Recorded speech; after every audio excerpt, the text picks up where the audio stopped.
What do you do when you find yourself, we'll say, shunned from a social group that you've been a part of for so long in your life? You're in a stage of grief. Um, and grieving periods we know can last days, months, years. Um, you have to go through the process of grief once you're shunned and recognize that the relationships that you had, they're gone. Um, they're superficial. And that's really hard to accept because then you almost have to accept that that version of you was superficial. That version of you was a fantasy. That wasn't the reality. That wasn't you. That was the reality, or sorry, that was a fantasy that you were living. Um, And you were created in somebody else's vision. that's right. And I'm not talking from a higher being like God. You were created from these leaders of this group. You were Absolutely. created in their vision. When I was disfellowshipped from being a Jehovah's Witness, I broke so many views of the people I broke when I was shunned from the Jehovah's Witnesses. People's expectation of me crumbled. People's version of me crumbled. They didn't know how to view me anymore except for what they've been taught in that religion. And that viewing of me now becomes uh, somebody who is dangerous, somebody who is, uh, and when I say dangerous, I mean dangerous to the belief system. I don't mean like physically dangerous. I just mean somebody who's dangerous to jeopardize, or who could jeopardize the You integrity could be a of virus other to followers. that to their Absolutely. group, right? I like that word. You're almost a virus to these people. Um, and the thing is that they mourn the person that they thought you were. And I think too, when you're shunned, you honestly have to mourn the person that you were as well, right? You aren't that person anymore. You have to accept your new reality. You have to live in the now, and you have to understand that all these relationships that you had before that you thought were true and honest and good were superficial.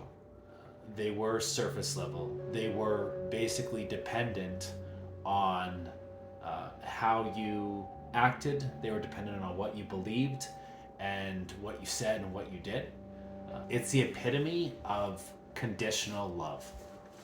It is literally the epitome of conditional love, because what they do is the moment that you stop loving them as an organization, or them as a people, or them as an individual, is the moment where you stop receiving their love, right? The moment that you did something wrong, and don't get me wrong, they had their reasons to disfellowship me, right?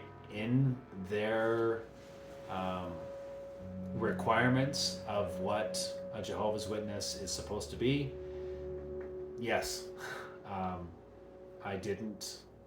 I didn't meet those expectations. I have a past, and I was disfellowshipped for having an affair on my wife, and that's that's hard for me to say. But you know what? It's the truth, and it's reality, and I'm not that person anymore, and I'm confident that I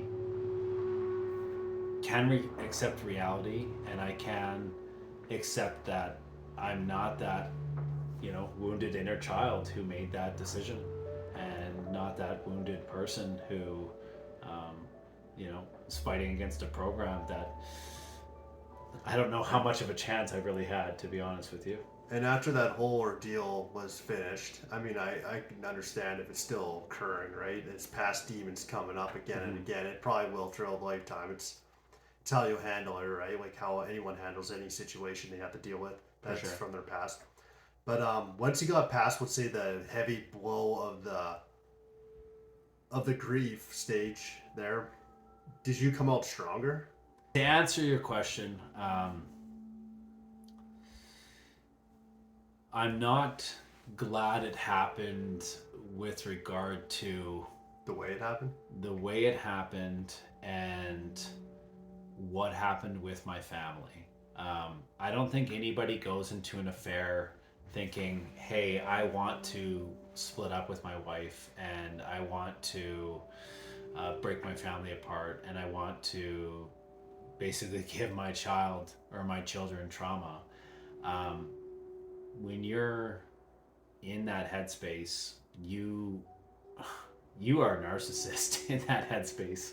And I was very much a narcissist in that headspace. I wanted love bombing. I wanted, yeah. I mean, like I said, when you're in that headspace, you're not thinking too much about anything else. Are there positives within what happened? Well,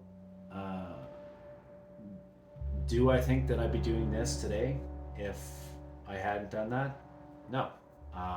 Do I think that I would have made a conscious journey to start self love and start loving myself if I hadn't imploded and hadn't, you know, been removed from a religion that was very controlling and no, I don't think that that I would have.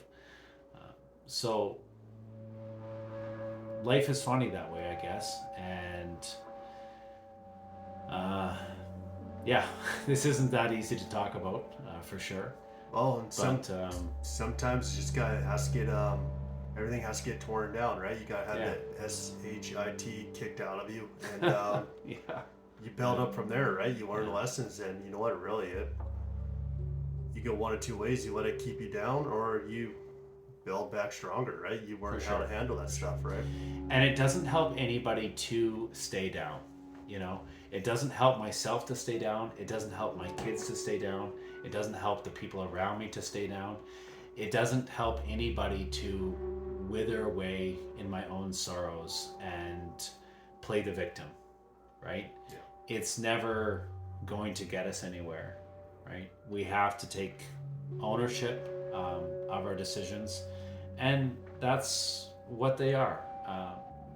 You know, I've often said past mistakes, but they're past decisions, and they were really difficult decisions, and they were decisions that in the moment, like I said, you have a very difficult time. If anybody's been through something like this, you have a very difficult time seeing reality.